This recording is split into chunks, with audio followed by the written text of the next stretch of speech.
But the next word is Tycoon. Okay. Did you know that came from Japanese? No. But when you just said it, I was like, okay, that's really something that I don't think came from Japan. But when you think about it, Typhoon also comes from Japan, right? So, yeah. Tycoon, Typhoon. But Tycoon's a completely different word.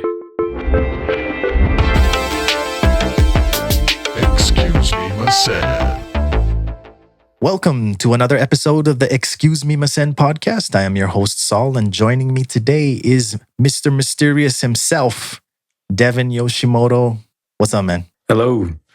Have you ever thought about how some of the words we use every day, let's say like, for example, pizza or jungle, ended up in English but actually came from another country? So like loan words, you ever think about that? Yeah. I did. And I still do. Like some things that come to mind, especially like where we grew up, Saipan, and I went to college in Hawaii. Especially those places had like a really mixed culture, mixed influence, mixed language. And here and there, you'd think about these words that you use all the time. And you're like, oh, this came from here. This came from like Spanish. This came from Japanese. This is English, but it's slightly mixed with Chinese and Tagalog or Filipino or something. So yeah, I've thought about it a lot my whole life. Yeah, and I think it's really interesting, especially when you think about the backstory that's behind it. Like, how did those words make their way into, for example, the English language? I actually looked up pizza and jungle just to make sure. And then, so the word pizza, of course, is borrowed from the Italian word, right? And this was back in the early 20th century. So you're looking at the 1900s, right? Okay. And this is particularly after the Italian immigrants brought pizza into the United States. Okay.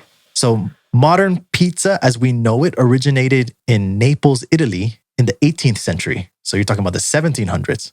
And it was a popular street food for the working class. And then it became more widely known after Rafael Esposito. He created the pizza margherita in 1889. Oh, and okay. Then it was named in honor of Queen Margherita of Savoy. I don't know if I'm pronouncing that correct. Savoy or Savoy. What a suck up. Yeah. But so as the Italian immigrants spread across the world, of course, pizza's popularity did too, because it's amazing.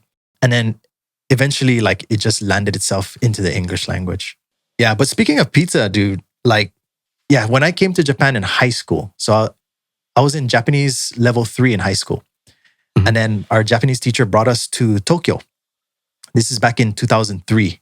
Mm-hmm. And then we went into some like Italian restaurant and we ate the pasta there, and probably even the pizza too, but it was bad, to say the least, man. It was so bad.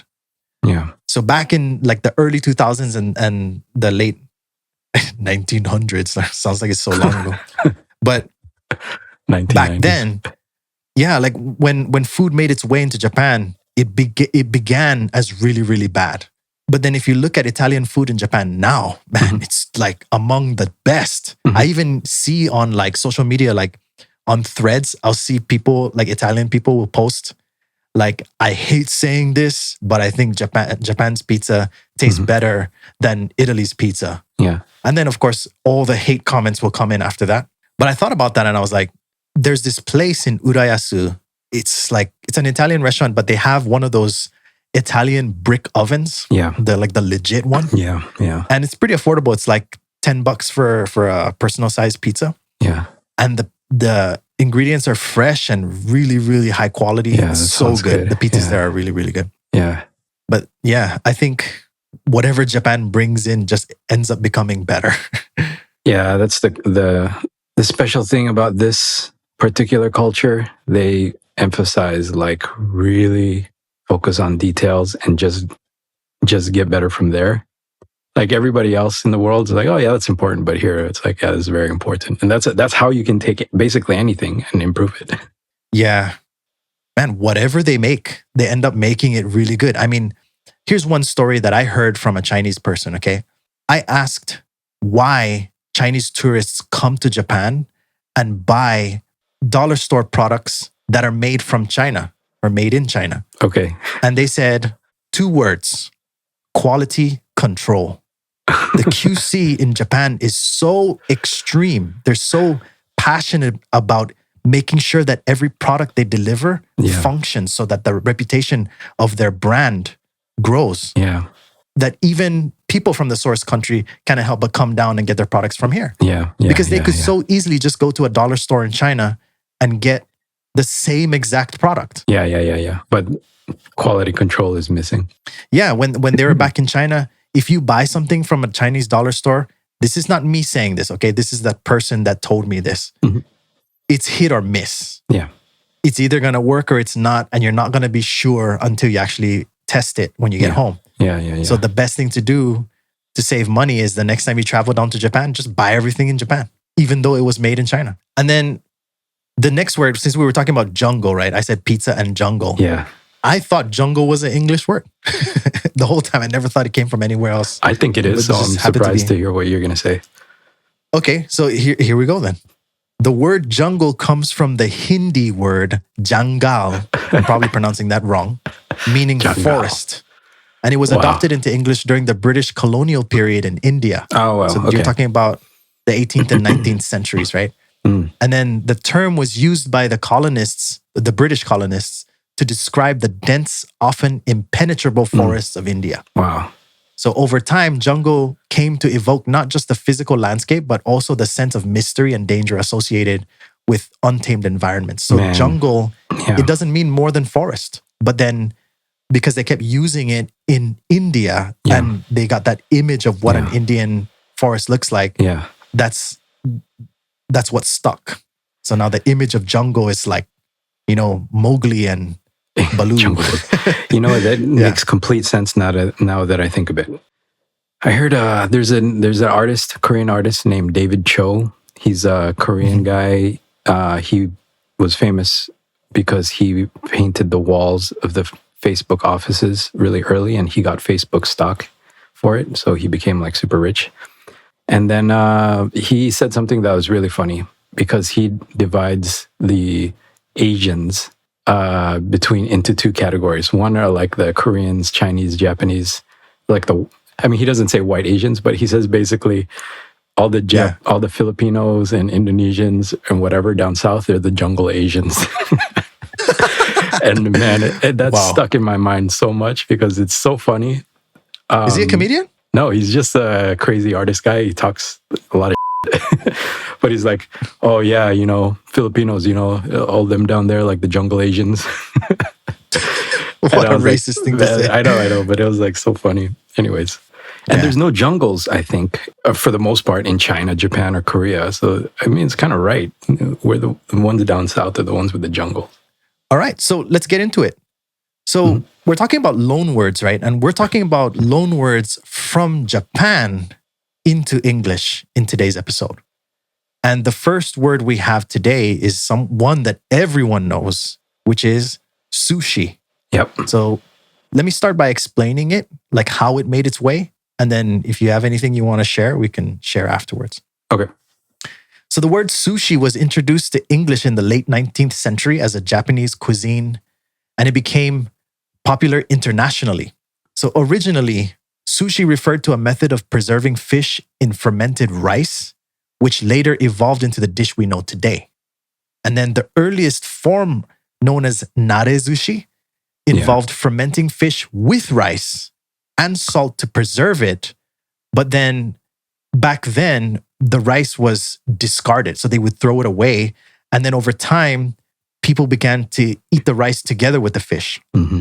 And then in the early 19th century, a person named Hanaya Yohei in Edo revolutionized sushi by creating nigiri sushi. That's the one we know as putting the fish on top of the rice.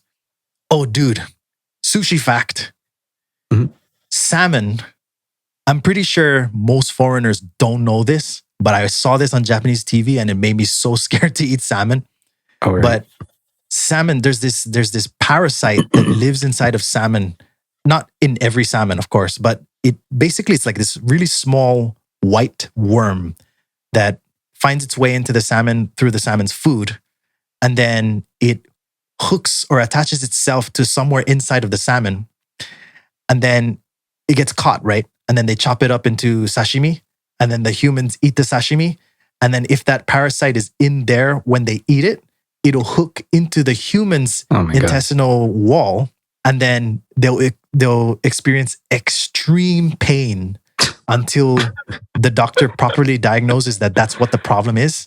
And then they go in there with an endoscope or whatever and pull that thing out. Oh my God. And yeah, they even show it on Japanese TV. They showed the actual camera in the, I don't know if it's called an endoscope, but like in like the thing that has a tweezer at the end, right? And then they go in there and grab it and pull it off of the intestinal wall. And when I saw that, I was like, oh my God, is this for real? This is why you cook food, right? No comment, because sushi's raw. But the person who had it was a famous comedian, and they got it twice. So they got it once, and then they got misdiagnosed like by 2 or 3 times from different doctors until finally they were like, oh, you have that parasite thingy. And then they went in, they pulled it out. And then like a few months later, she was eating sushi. It was a woman. She was eating sushi again, and she got it again. And then they were able to like find out what it was right away and then get rid of it. But it is in salmon. Fairly recent. I saw the episode probably during the pandemic. How come they didn't find out about this earlier? It's actually been going on because like I even saw another episode about it that was much more brief. And that one, that was probably like 6 or 7 years ago. But it was just like a little highlight or something. Like they didn't feature like a full episode on it. I like salmon. I think I'll probably still continue to eat it. Ugh, but I don't want to. Yeah, that sucks. Yeah.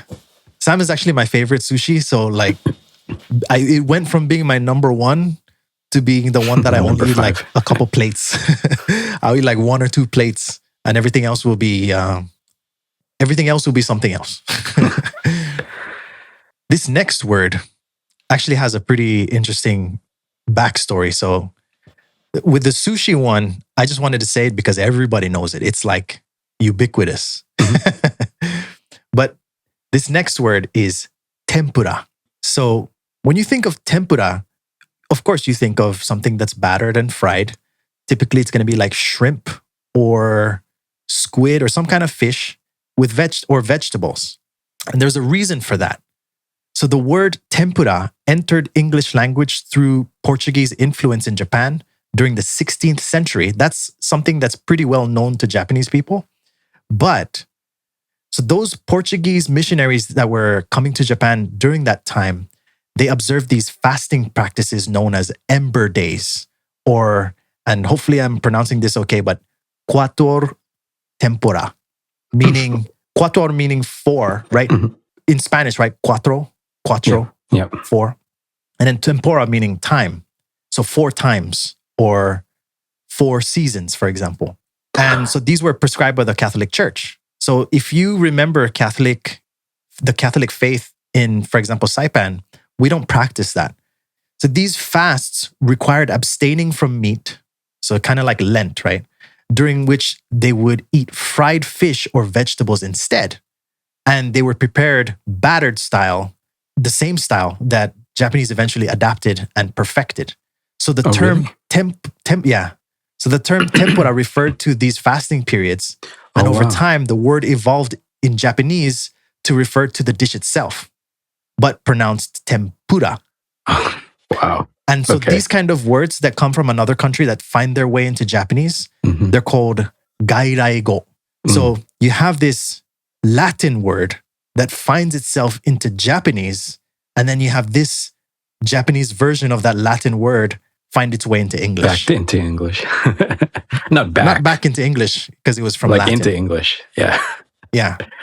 So the word tempura doesn't even refer to any kind of food. It just means time. Quattro tempora. Yeah, so tempura is actually a version of tempora, which is the Latin word for time, right? Time. So when you're eating tempura, you're actually doing following Lent. Yeah, you're actually eating Lent foods. You're actually being a good Catholic. Yeah, you got your shrimp, you got your squid, you got your fish, you got your, at least in Japan, you have pumpkin, you have different kinds of mushrooms, you have even like shiso and all these vegetables. I had no idea. Yeah, that's really interesting. So from Portugal, from the Catholic influence. I don't even know what Lent is, actually. I remember hearing about it a lot, but I'm not even sure what it is. What is it like for a few days during the year? You cannot eat meat? It's fasting for 40 days to kind of honor the sacrifice of Jesus' life. Fasting, but fasting, you can eat anything except for meat? You're not supposed to eat meat, yeah. Oh, okay. Did you ever do that before? I did it once during high school. I did properly did it where I only ate fish every day for 40 days. And it was fine because my mom was cooking fried mahi-mahi. It's delicious. That's almost that like for 40 days. Tempura, basically. But so you're saying that's what they did in Japan is like they were kind of, they got that from the Portuguese and then they started like just deep frying anything other than meat. Yeah, they modified the batter, obviously. Over time, it became like this crispy, light, delicious flavor. Actually, it makes sense too that tempura kind of comes from the word tempura because it sounds like it. I don't know if you know this place called Hotomoto. It's those bento shops where like you cannot sit down, you just order and they give you your food, you leave. Yeah. And I always get this thing called the nori bento where it's like you get a fish fry and half of this thing called a chikua, which is a fish cake in the shape of a pipe, but it's been cut in half. Yeah. And then they tempura that. Yeah. And then I always order a side of one more fish fillet and then one more chikua piece. So I'll end up having an entire pipe and then two fish fries or fried fish fillets. Last time I ate it also, I was thinking about this while you were talking, was last week also, basically. We went to this restaurant, this Japanese restaurant near our place, and they had soba. So along with the soba, they served tempura. And it was really good. It's just so crispy. And they gave this like little like matcha flavored salt. Salt, yeah. Oh, you had that? That stuff's good. I have, yeah. Dude, it was so good. Oh man, I right away I told my wife, I was like, man, I want to buy this. Let's ask them if we can just buy the salt from them. But they didn't have it. But yeah, it's just like this green little super fine powdery salt that you sprinkle over the tempura. And oh man, it was so good. Especially, man, if you can find a tempura specialist in Japan, like their tempura is like on a whole new level compared to like a restaurant that just has tempura. Because I went to this tempura restaurant in I forgot the name of the place, but I went to this tempura restaurant in the countryside. If you get like an all right tempura, on the bottom they'll have like this oil sheet that will absorb the oil. But if you get it from a legit place, there is no oil to be absorbed. They do it so well. Like the timing is so perfect. Wow. I even seen on TV, there was this one time where they showed this professional tempura chef teaching like a famous boy band person how to do it properly. And he said, when you're cooking shrimp tempura, you have to listen for this little pop that happens. And as soon as that pop happens, you have to take it out of the oil, or else the oils end up soaking into the batter. And so he would listen, and he probably did like 10 or 15 of them during a montage of him messing up so many times. And then every time they made the click, they would show like this visual sign somewhere on the TV screen that the click happened so that you could start to recognize what it sounded like. Yeah. And then when he finally got it and they compared his messed up one with his perfect one. The way they described it was like light and airy with no sense of any kind of oil on it. Wow. Yeah. Because the last thing you want with deep fried foods is like just dripping with oil. Yeah, every time we try to buy tempura from the supermarket and we bring it home, you flip that thing upside down and it just is like shiny, super shiny. Yeah, the next word we have actually doesn't come originally from Japan, kind of like tempura, but Japan is the one that made it so famous, and that's why that word made its way into the English language. And that word is ramen. So the word ramen entered English around the 1950s as Japanese restaurants began spreading internationally. 1950s, and then, wow. Yeah, so ramen is, of course, the Japanese adaptation of Chinese wheat noodles, right? And it became popular in Japan during the early 1900s. And then, of course, mostly in the urban areas. And then the invention of instant ramen by Momofuku Ando in 1958 is what revolutionized the dish. And that's what helped push the word ramen everywhere in the world.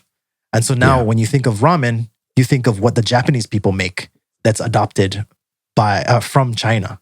But it was the Japanese that made it so popular. So it's the same story again, huh? Kind of like an import from another country, and just doing what they always do is refine and try to make it better, zoom in on the details and just refine and refine. And then I think the turning point was the instant ramen. Yeah, because that's how everyone knows it today. What's your favorite ramen restaurant in Japan? Man, well, I have to say this, first of all, ramen is not one of my favorite foods, actually. I can eat it and I like it and I enjoy it, but I don't normally eat it just because, man, I just feel like I don't feel good after I eat it. So it's just something I just don't like enjoy. Like I'll eat it sometimes, but I don't have a favorite ramen restaurant. I don't really ever think about going there. It's kind of like burgers to me, like cheeseburgers and ramen. I never feel like I want to eat it. I see what you mean, but I have to disagree. Do you go? Because like with burgers, often? For example, I intentionally don't eat burgers because I know it's terrible for me. Okay. But if you get me to Burger King and then I get that Whopper with mushrooms in it, oh my God, that stuff is delicious. It's like I said, it's one of those things where you know it's terrible for you, so you intentionally try not to eat it. Especially if you're the type of person who gets hooked on it and can't stop going. Yeah. Then you're leading yourself down a rabbit hole. Of course, this episode is not sponsored, so this is like 100% how we genuinely feel. Like for me, anytime somebody comes to Japan and says, what kind of ramen should I eat? I always say, first of all, do you like tonkotsu? And they're like, what is tonkotsu? And I say, ton means pork. They boil the pork bones in the broth until like the marrow starts to like really get its, what is it, fats or something? Like the gelatin from the marrow gets into the broth. Yeah. Mm-hmm. And then they're like, yeah, I'm down to try it. And then I always say, you have to check out this one place in Ikebukuro called Tonchin. Yeah. This place is like legit. First time I tried it, my coworker from my former job took me there and I ate there and I was like, oh my God, what is this? This is like, I've never had something this good before. And it was just like a regular, like a Thursday night. So it wasn't packed and so good. The line wasn't long either. And then fast forward like 5-6 years later when I moved to Japan, it was featured on TV as like in the top 3 in all of Tokyo. And then I went there again and I was like, okay, yeah, it deserves that spot. And then I've been there. I've taken my cousins there. I've taken my mom there. You took us there. That place is really good. Me and Kato. I took you there, yeah. Kato already knew about it. Oh. Yeah. But yeah, he already knows that place is powerhouse. The next word we have is another one that everybody knows. It's tsunami, or pronounced in English, tsunami, right? So the word tsunami was first recorded in English in 1896 after a massive wave struck Japan, bringing global attention to that phenomenon. Mm-hmm. And tsunami combines the Japanese words tsu, meaning harbor, and nami, meaning wave. And historically, Japan has been prone to these large waves due to its location in the Pacific Ring of Fire, because they get all kinds of earthquakes all the time. I mean, back in 2011, they had that 9.0 that basically destroyed the northern area, like Iwate and like Fukushima. And I even saw this one where there's like an airplane on top of a convenience store, or was it a gas station? And then like a few feet away was a ship, like inland, right? It's not on a coastal area. It was like far inland. Yeah. A ship next to a gas station with an airplane on top of it. It was crazy. But anyways, the devastating impact of tsunamis on Japanese coastal communities made the term well known.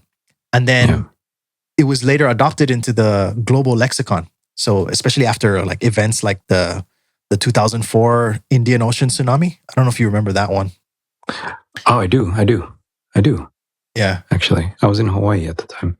It did make me think of just one I guess there's nothing funny about what happened there, but one funny thing that I thought of was on the Howard Stern show, there's a guy named George Takei. He used to be on Star Trek. He was an announcer on the Howard Stern show, and he is a Japanese American. So he was like second generation Japanese American, and from Hawaii, right? I don't know. I think maybe he was from California. I'm not sure. Okay, but he would always correct Howard when they say tsunami. He would always say, not tsunami, it's tsunami. Tsunami. Yeah. And then they would always laugh like, all right, George, thank you for your correction. Tsunami. Yeah. Tsunami. And they recorded him saying that, and then they just kept pressing that recording over and over just to make fun of him. And but he thought it was funny too. And it made me think of that. Yeah. Yeah. Every time I hear the word tsunami, it reminds me of this song. He goes, Mitsume au to sunao ni oshaberi dekinai tsunami no yona wabishisa, or something like that. Wow. You know that song? No, I'm pretty sure is that Exile? No, it's from this group called Southern All Stars. Oh, yeah. And the name of the song is Tsunami.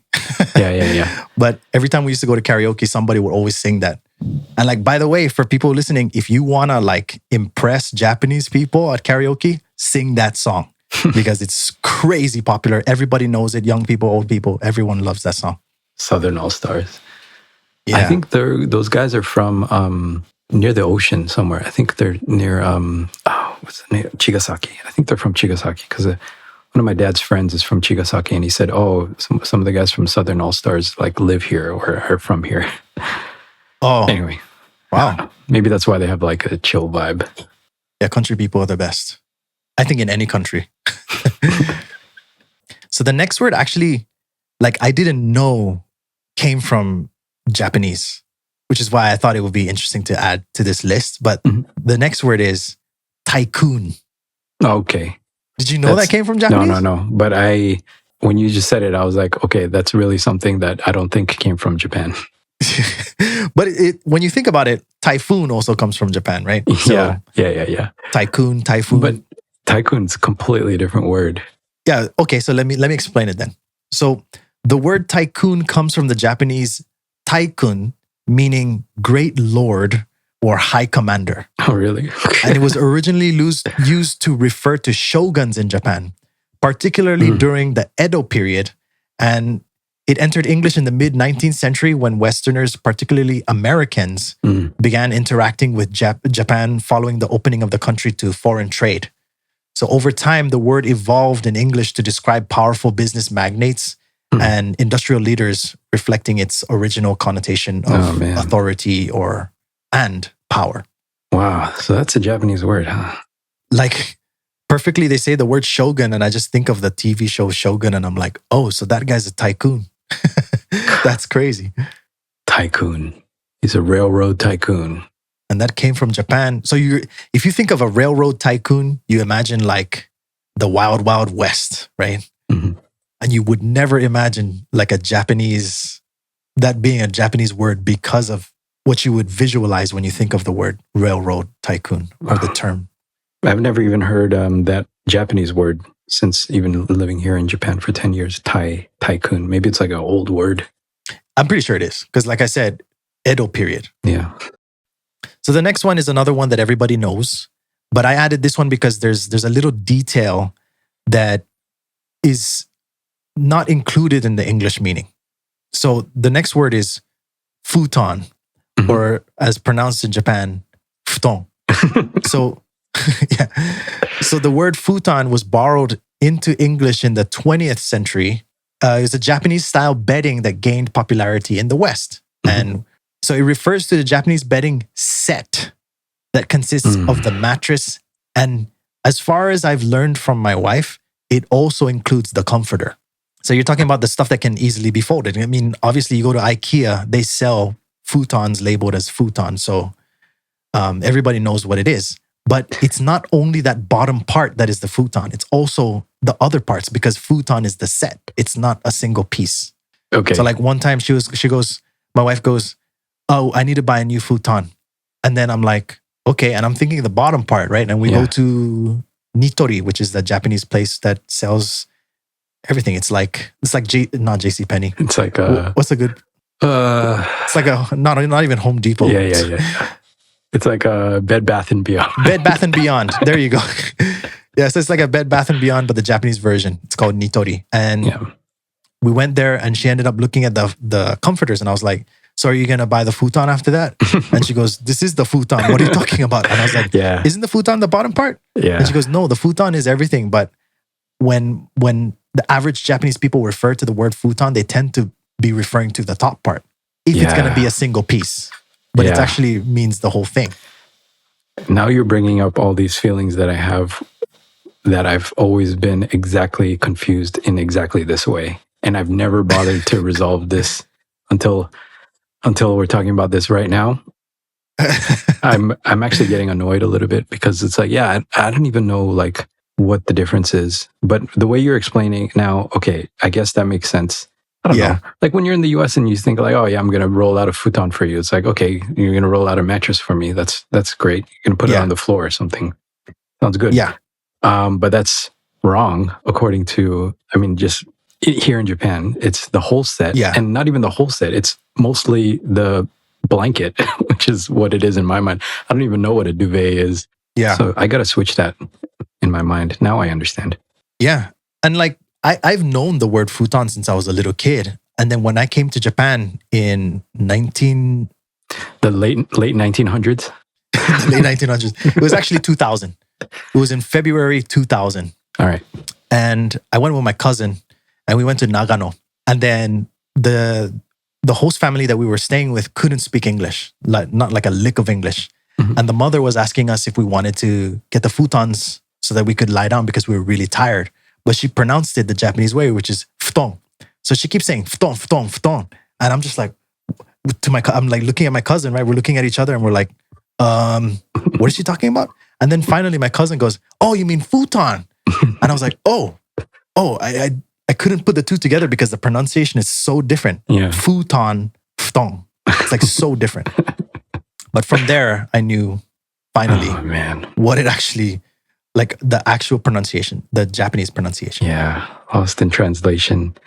Even the next word. So we jumped back to one that everybody knows. And then Tycoon was one that everybody, or not everybody, but in our case, you and I didn't know. And I'm assuming that a lot of other people didn't know either. But there's another one called, of course, we know this word. It's Honcho.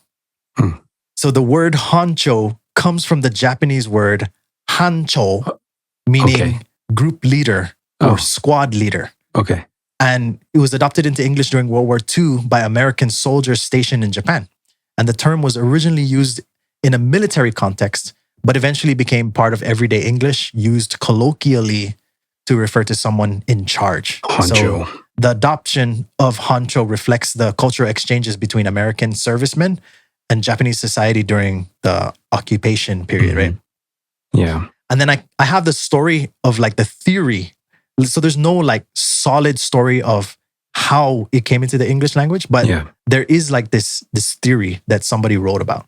And I'm gonna read it directly, but it goes, so a notable early reference was in 1947 in James M. Bertram's memoir, The Shadow of a War.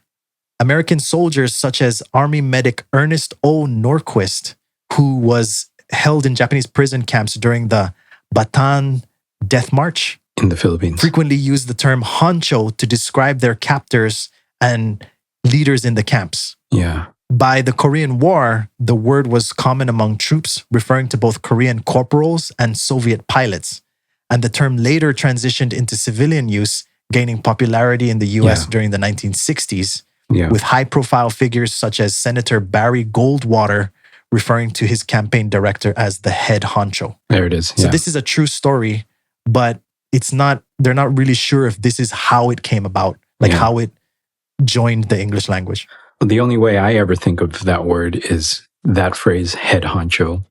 And man, that's when you're growing up, when I was young or watching TV or whatever, cartoons and stuff, they always use those words. Like, I don't know, even like Bugs Bunny would use that word or whatever in those cartoons and stuff. So yeah, that's wow. So that was kind of like the tail end of, because I don't even know if anybody uses that word anymore. But yeah, that's interesting. I've actually used it recently. Oh, really? But I always say head honcho. Yeah. I never say without saying head first. Honcho. And I didn't even know it came from Senator Barry Goldwater either. Like I even know who that is, right? Head honcho. The next word also has like they're not 100% sure how it became a part of the English language, but there is a theory. And so the next word is hunky dory. Oh. You know this word, obviously, right? Yeah. So let me explain then. The phrase hunky dory means satisfactory or fine. And that one we know. Mm-hmm. And the term likely evolved from the American slang hunky, meaning safe or all right, which itself may derive from the Dutch word honk, meaning goal or home. And some theories suggest that American sailors in Japan during the mid-19th century combined hunky with the Japanese word Dory, meaning street, possibly referring to Honcho Dory in Yokohama, a street known for its popularity among sailors. Oh, wow. However, while this theory is possible, there is no definitive evidence linking the phrase directly to that street. The term gained further popularity in the US through what I found out is called minstrel shows and appeared in American slang by the Civil War era. And minstrel shows, when I looked it up, they said it's like some kind of like these shows that they did a long time ago that first introduced blackface, where like, what white people would color their faces black and try to mimic what they believe black people are like. Yeah.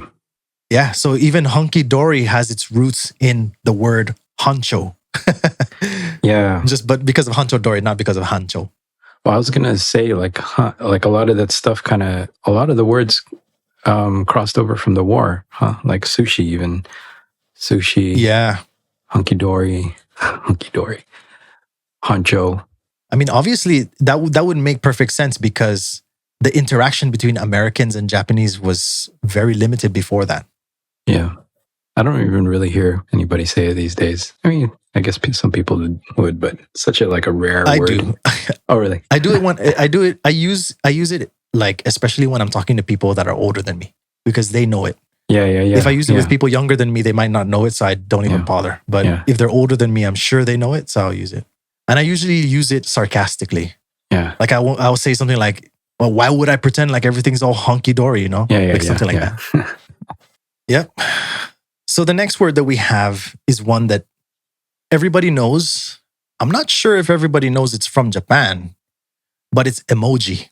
We already know that the Japanese like to make their own abbreviations. And in this case, the word emoji is derived from the Japanese words meaning picture, and then moji meaning character. And emojis were first created in Japan in the late 1990s by Shigetaka Kurita, who was inspired by the need to add emotional nuance to text-based communications on mobile phones. That's funny. So the popularity of the emojis quickly spread beyond Japan as they were integrated into like global digital platforms, making emoji the universally recognized term. Yeah, that's interesting. Yeah. Before I learned the word emoji, the word that I knew was emoticon. Yeah. Emotional icon. Yeah. So that was the first word I knew. So when the word emoji came out, I was like, where did that come from? Yeah. Because we already had a word, emoticon. When was that? When were you thinking that? Like high school? Since the late 1990s because we had computers since I was in elementary school. Because my dad always was really interested in computers. Yeah. So we had computers that had MS-DOS, like the really old school ones. Yeah. Yeah. And then when we got our first PC, we were using that computer to do like, for example, what was that? MSN. Oh, Messenger. MSN Messenger. There you go. Yeah.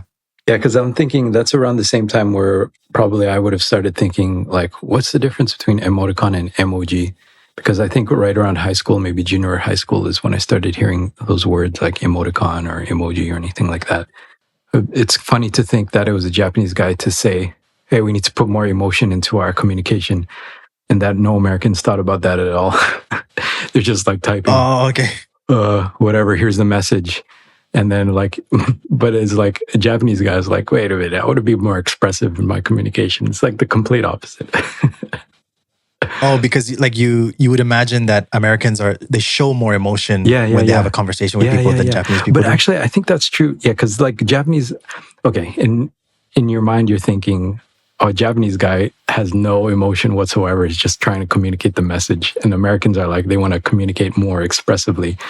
But actually, I think that's still even true today. Like Americans, the way they communicate, maybe this is even like a cultural thing. Americans communicate in a very like straightforward, like business kind of way. Here's this, it's all clear cut and everything. Like, let's just make the transaction. But Japanese are more like, I don't know, context based and like, maybe that's why emojis came out of Japan. Yeah, emojis, it's so important because like, let's make a scenario, okay? If you say you want to have dinner tomorrow and I respond, I'm busy, you could have different kinds of interpretations of what I'm trying to say, right? Because there's no visual context. Yeah. So like, you could think I'm saying I'm busy because I don't want to spend time with you, or I could actually be busy. Yeah. But if I had an emoji like a prayer hands, I'm sorry kind of thing, or like that bowing one that they have on the iPhones nowadays, then you would know that like I genuinely want to spend time with you, but I'm too busy. Yeah. But if I just put I'm busy, period, with no emoji these days, then it's kind of like saying like, I don't want to spend time with you. Yeah, it's really important. And it's funny too to think that emoji destroyed emoticon. Like nobody says emoticon anymore. Yeah, I guess because it's shorter. It's easier to remember. That's true. We both made our own words, but somehow the Japanese one like just took over the English one. All right, so moving on. The next word is one that everybody knows and everybody pronounces a little bit differently, is karaoke, or as pronounced by Japanese people, karaoke. So the word karaoke combines kara, meaning empty, and oke, meaning orchestra.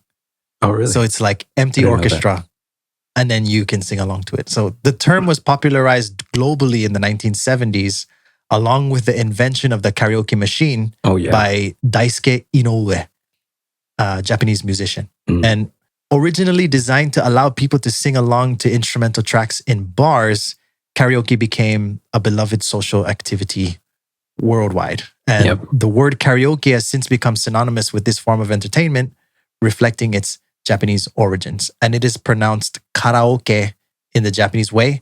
But like I said, it's a loan word, meaning we don't have to say it that way. We can say it the English way, which is karaoke. Karate is also empty hand, right? Kara. Oh, is that true? I think so. I'm pretty sure that's true because I remember looking at the kanji and I remember learning this before. From somewhere. Karate means empty hand. So karate is empty hand. So karaoke is empty orchestra. Wow, that's really cool. That's the first time I've ever thought of that. That's interesting. Wow, cool. It would be interesting to know if they use kanji for karaoke somehow. Isn't it katakana? Yeah, it's always because katakana. Orchestra is an English word. Yeah. And then for anybody wondering, if you know what karage is, that doesn't mean empty fry. It's a different thing. Yeah. But karage is basically, for if you're wondering, it's Japanese fried chicken. Boneless, delicious. Like all these kara words just keep coming up now that you said the karate one. Like, what about karamucho? You know, the chips brand? Empty spicy chips. Delicious. Mucho, that's from the Spanish. Lots of, right? Or very. A lot of empty. Very spicy. Karamucho. Shouldn't it be mucho kara? Mucho kara. I don't know. All right. The next one we have is actually the last one for today. And that one is Typhoon, which sounds like tycoon. And this one, obviously, everyone knows. But in Japan, it's pronounced Typhoon with no N at the end. And like I said, it's a loan word, so we don't have to say it the way the Japanese people do. Although not purely Japanese in origin, the modern English usage of typhoon was influenced by Japanese pronunciation and understanding of the term. Typhoon comes from the Cantonese term typhoon and was further shaped by the Japanese word taifu. And the term refers to tropical cyclones in the Western Pacific and became commonly used in English due to Japan's frequent experience with these storms, particularly during the 19th century when Western countries were expanding their presence in Asia. So it's actually not from Japanese. It went from Chinese into Japanese and then Japanese into English. So this is another one of those gairaigo words. Yeah. In Japanese, the kanji for tai, is it big? Is it similar to, is it the same kanji that is used in tycoon or tycoon?